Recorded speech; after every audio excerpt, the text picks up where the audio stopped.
Hi you guys, so just a quick note, I'm not going to put any background music into this video. I've been getting a lot of copyright issues, so I'm just going to stick to the voiceover. I hope you guys don't mind. So let's go. I'm headed to Minneapolis and St. Paul, Minnesota, another solo trip. Of course, you guys know that's my thing.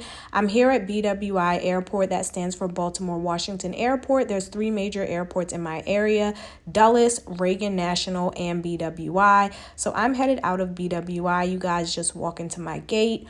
Boom, I've arrived. I'm here in Minneapolis, Minnesota. I'm in their beautiful and, might I add, super clean airport. I don't know whether this airport was new or whether they just really clean it well, but this thing was so nice. Even down to the bathrooms were super clean.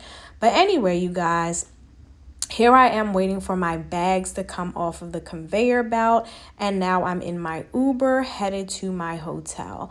First thing I noticed about Minnesota is that it's super freaking clean, pure, and beautiful. I mean, you can see from this picture how crisp the skies are, clean and clear, beautiful grass. It's crazy because this is a city, but it just was so much cleaner and I don't know. It was different than DC in Baltimore. Anyway, here I am at my hotel, you guys. So for some reason, I ended up on the club level on the top floor. Don't know how I managed to pull that one because I don't think I paid extra for it.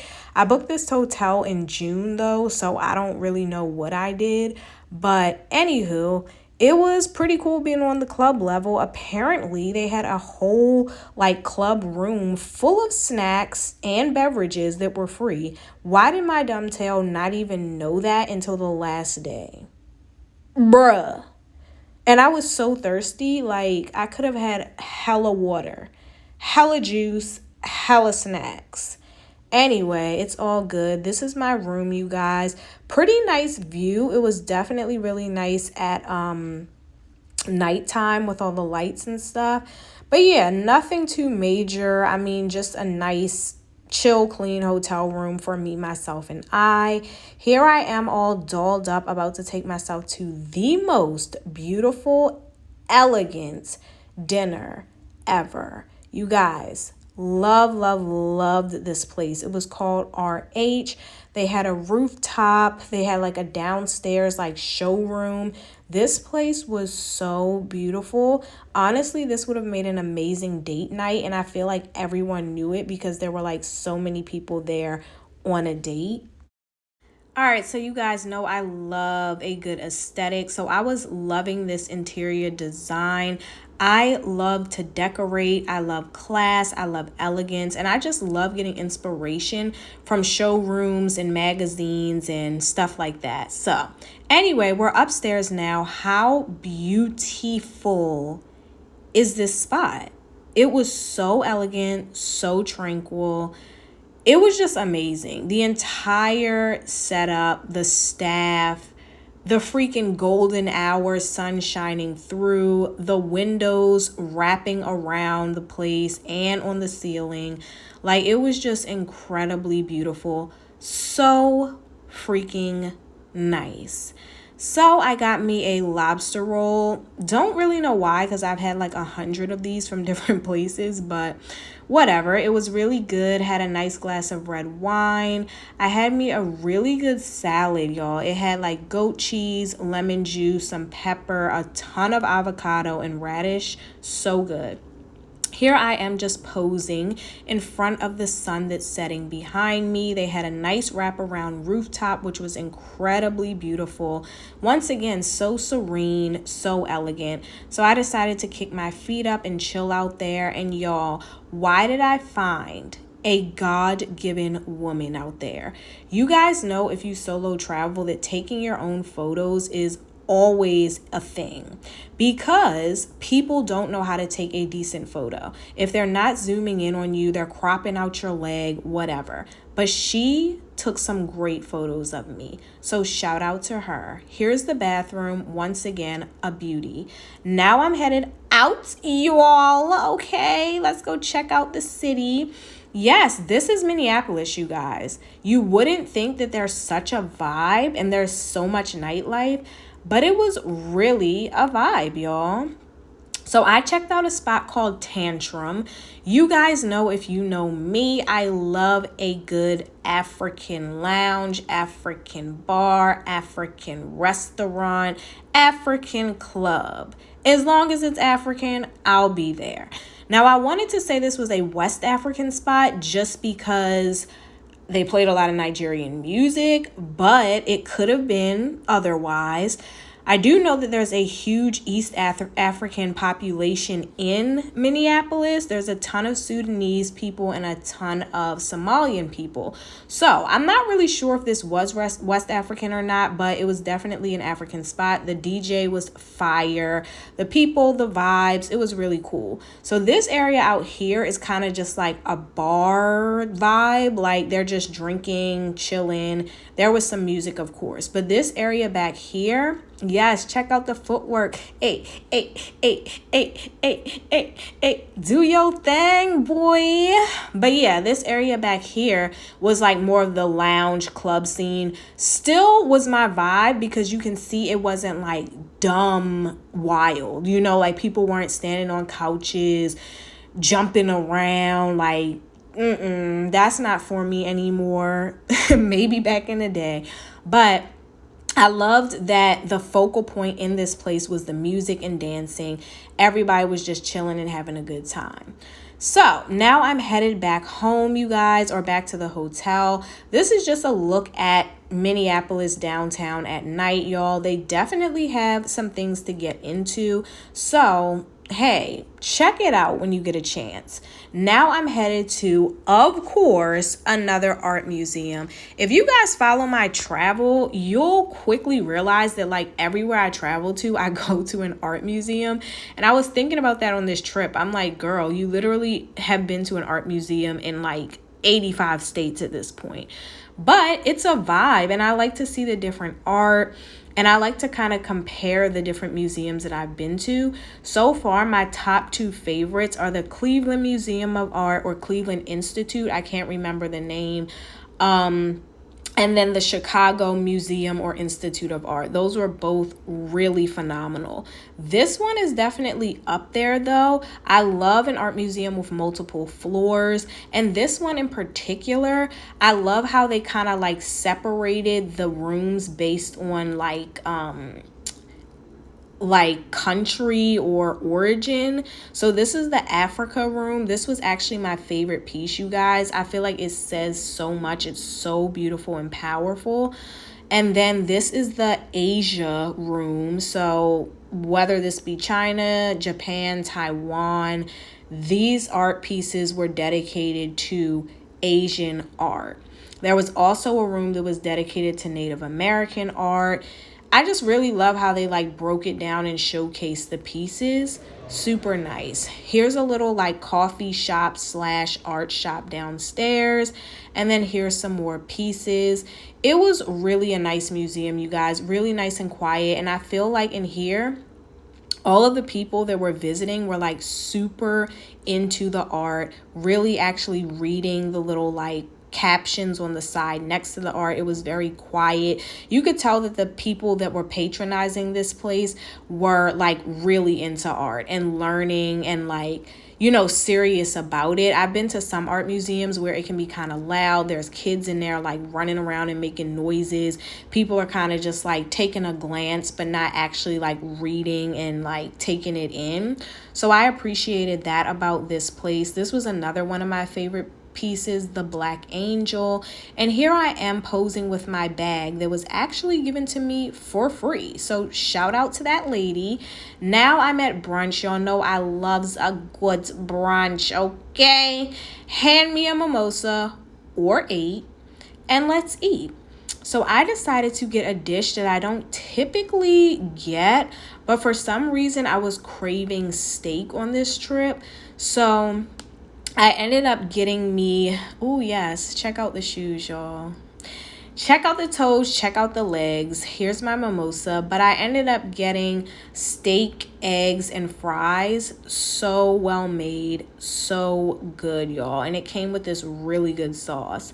Here's some more city vibes for you guys. Check it out. This is Minneapolis, y'all. And then I just got some downtown views as well. I thought that this was just like a really pretty city. Very clean, very quiet and calm. This footage almost makes it look like it's a little bit outdated. To me, it was giving a little bit of like a gloomy look, but it's really nice. It's a really nice, clean city. In a way, the gloomy look makes it look a tinge bit like Houston, just a tinge. But the difference is Houston is so outdated. You can tell that Minneapolis is like more up to date and modern, especially with like their office buildings and the designs of the skyscrapers. Anyway, now I'm going to another museum. Y'all know I'm all about that history. That was my favorite subject in school. So I'm visiting Mill City Museum. This museum was home of the gold medal flour mill, which closed down in 1965. And so, yeah, all of the flour and stuff was made at this mill. It was powered by water that came from a waterfall across the street over in this area. I'll show you guys some more footage of it later. But yeah, there's also the Pillsbury Mill across the way. So this is where all of that flour was coming from. I thought that was really interesting. I just love to learn about like different cities and what's unique to them. I think it's really cool to just see like all that America has to offer, where things are coming from, where things are made, how they're made, the history behind the things and the people and the buildings. Like, it's just so cool to me. So yeah, this museum was super lit, you guys. I definitely recommend that you check it out. Whether you check it out with just you and an adult friend or just yourself or even your kids. I think that this museum is kid friendly. And although it does not have a lot of like kiddie things, like aspects to it, I think it's a great learning opportunity. So this was something that I decided to do that was like an elevator tour, and I really enjoyed that. You could see like everyone's kind of sitting on this little lift, and there's like a narrator in there, and you basically get lifted to each floor, and it shows you like each floor in the mill as it would have looked before it got shut down. So that was really nice. Definitely take advantage of that if you go to visit. Here's some views from above. So basically it's looking down into the mill now, and now here is like an overview of the city. Once again, just a very scenic city, you guys. Here's a picture of me. Hey, shout out to me. And I was taking some of these pictures with my app that I use, which I'm going to make a video about. Oh, here's the fountain, not the fountain, the waterfall that was powering that mill when it was still running. I thought that was so cool. Amazing how nature is just so beneficial to us. But anyway, yeah, I'm going to make a video about how to take your photos as a solo traveler, and I will mention that app, but I tested it out on this trip and it was awesome. It did the trick. I was very happy with the photos. Anyway, here's some more footage of the inside of the mill. All of these are original pieces and how it actually looked day to day, which I once again think is so amazing because you can kind of put yourself back in time and really feel the history and get a feel for like how these things operated day to day. Now we're at the Mall of America, y'all. This is like one of the biggest malls in America. It may be the biggest. I would have to look it up.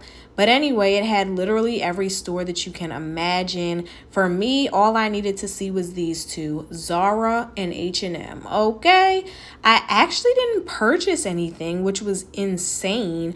But as you can imagine, if it's the largest mall or one of the largest malls in America, the lines are crazy. I was not waiting in line for 20 minutes just to get a shirt or a pair of pants or a bag, okay? So I just kind of window shopped, which was fine with me. This mall is pretty darn big, so there's a lot of walking. So just window shopping kind of wore me out, y'all. Yes, that's right. There's a whole Nickelodeon universe in the mall. There's also like a Legoland, there's a Crayola factory, just so much, y'all. You'll see the rest of it in the rest of this video, but literally there's like restaurants in there and everything. I recommend that if you're going to come here to actually shop, that you give yourself about 4 hours, because you're going to want to obviously look around to see what stores they have first. Then you're going to want to actually do your shopping. And like I said, waiting in line is a whole thing here. Then you're probably going to want to eat. That's going to take some time. And then just factor in the time for having a seat, taking a break, getting a snack, trying on clothes, whatever it may be. And then if you have kids, it'll be even longer, especially if you guys want to utilize the kiddie activities and stuff like this Lego thing or the Nickelodeon roller coasters and all of that. But it's definitely worth taking a trip, whether you are old, young, whether you have kids or not. It's an incredible experience. I thought this was the cutest thing ever. It's like a little pamper palace for little girls. Here's Margaritaville, Bubba Gump Cafe, Rainforest Cafe, Burberry. They had the designer stores, Chanel, all of that. Now here I am in St. Paul. My trip is coming close to an end, you guys. So they call St. Paul and Minneapolis the Twin Cities. They're literally right next door to each other. So I had to go visit St. Paul before I left. I found this restaurant called The Apostle, and it's basically based around like the Bible and Christianity. So they have this card that says share your hope, where you are to write down your hopes and dreams, and the staff will collect them and say a prayer. I personally don't love when other people pray for me, depending on what they're praying for. But like, as far as me writing down my hopes and dreams, I probably wouldn't do that with strangers. I like to pray for those things myself or with people that I really trust. But I loved the idea. Maybe writing down something simple like, I hope I get a new puppy would be a good idea. But to go in depth, maybe it's just me, but it's a no. Good morning, you guys. It is literally like 3:15 in the morning. I have to be at the airport like in 10 minutes. But it's okay. I don't think it's gonna be too many people or too bad. I showered last night. I'm about to throw on my clothes that I already have set out over there, brush my teeth, wash my face, literally put like my claw clip, my brush, and my toothpaste and toothbrush in my suitcase. Everything else is packed up, and go check out downstairs, go to the airport. I already checked in and got my boarding pass, so I literally just have to print out my bag tag and chill out until we take off. The flight departs at 5:25 a.m. So your girl,